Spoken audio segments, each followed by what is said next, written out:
নমস্কাৰ আপোনালোক সকলোকে প্ৰফুল্ল অসম ইউটিউব চেনেলত স্বাগতম জনাইছোঁ। যদি আপোনালোক চেনেলটোলৈ প্ৰথমবাৰৰ বাবে আহিছে প্লিজ চেনেলটো ছাবস্ক্ৰাইব কৰি দিব, ভিডিঅ'টো এটা লাইক কৰি দিব আৰু যিসকল দাদা বাইদেউ ভাইটি ভণ্টি আৰু বন্ধু বান্ধৱী আছাম পুলিচৰ বাবে প্ৰিপেৰেশ্যন কৰি আছে তেওঁলোকে ভিডিঅ'টো শ্বেয়াৰ কৰি দিব। এতিয়া বহুতে মোক পাৰ্চনেলি মেছেজ কৰি আৰু ভিডিঅ'সমূহত কমেণ্ট কৰি সুধি আছে যে অসম আৰক্ষীৰ ইণ্টাৰভিউ কেতিয়া অনুষ্ঠিত হ'ব, আৰু বহুতে মোক সুধিছে যে আছাম পুলিচত পোষ্টটো ইনক্ৰিজ হ'ব নেকি। এই ভিডিঅ'টো আপোনাক সকলোখিনি জনাই দিম, গতিকে ভিডিঅ'টো শেষলৈকে চাই দিব। এতিয়া আপোনালোকৰ অসম আৰক্ষীৰ ফালৰ পৰা নতুনকৈ যিখিনি কনিষ্টেবল লেভেলৰ AB, UB, APRO, তাৰপিছত গেট যিখিনি কনিষ্টেবল লেভেলৰ পদ মুকলি হৈছিল, সেই আটাইখিনি পদৰ বাবে যিটো ফাৰ্ষ্ট ডে ফিজিকেল টেষ্ট, সেই ফিজিকেল টেষ্টটো খুব সম্ভৱতঃ আপোনালোকৰ নৱেম্বৰ নাইবা ডিচেম্বৰ মাহত অনুষ্ঠিত হ'ব। এতিয়া আপোনালোকৰ অসমৰ মাননীয় মুখ্যমন্ত্ৰী ডক্টৰ হিমন্ত বিশ্ব শৰ্মা ছাৰে ইলেকশ্যনৰ আগতে তেওঁ ঘোষণা কৰিছিল যে অসম আৰক্ষীৰ নতুনকৈ পদ মুকলি হ'ব। সেইমতে নতুন পদ মুকলি হৈ গৈছে আৰু CM ছাৰে ইলেকশ্যনৰ আগতে কৈছে যে নৱেম্বৰ ডিচেম্বৰ মাহত আপোনালোকৰ যিটো ইণ্টাৰভিউ সেই ইণ্টাৰভিউ অনুষ্ঠিত হ'ব।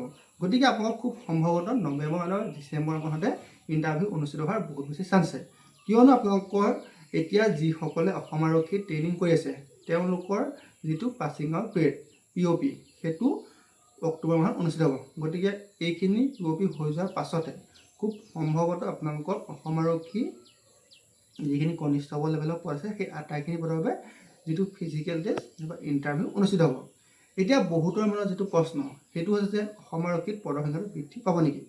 এতিয়া আপোনালোকৰ অসম আৰক্ষীত বৰ্তমান বহুতো পদ খালী হৈ আছে, কিন্তু আপোনালোকৰ অসম আৰক্ষীত পদৰ সংখ্যা বৃদ্ধি পোৱাৰ চান্সটো খুবেই কম আছে। অসম আৰক্ষীত আকৌ নতুন পদ মুকলি হ'ব, কিন্তু পদৰ সংখ্যাটো বৃদ্ধি নাপায়, কিয়নো আপোনালোকৰ এইখিনি পদৰ ইণ্টাৰভিউ পাতি এপইণ্টমেণ্ট দিয়াৰ পিছত আকৌ নতুন পদ মুকলি হ'ব।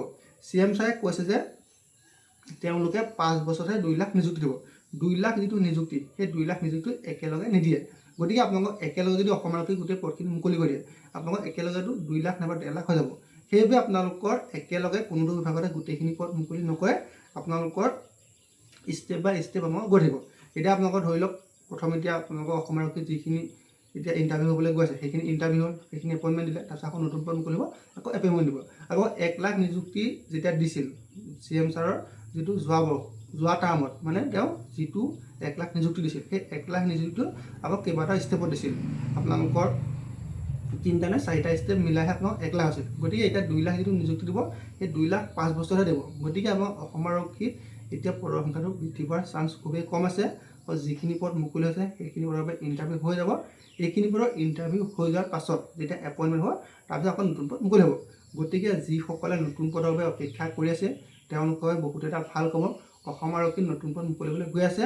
আৰু আপোনালোকৰ যিসকলে অসম আৰক্ষীত এপ্লাই কৰিছে তেওঁলোকে এতিয়াৰ পৰা ফিজিকেল টেষ্টৰ বাবে ভালদৰে প্ৰিপেৰেশ্যন কৰক, কাৰণ আপোনালোকৰ হাতত বেছি সময় নাই। নৱেম্বৰ নাইবা ডিচেম্বৰ মাহত অসম আৰক্ষী ইণ্টাৰভিউ ষ্টাৰ্ট হ'ব। ধন্যবাদ।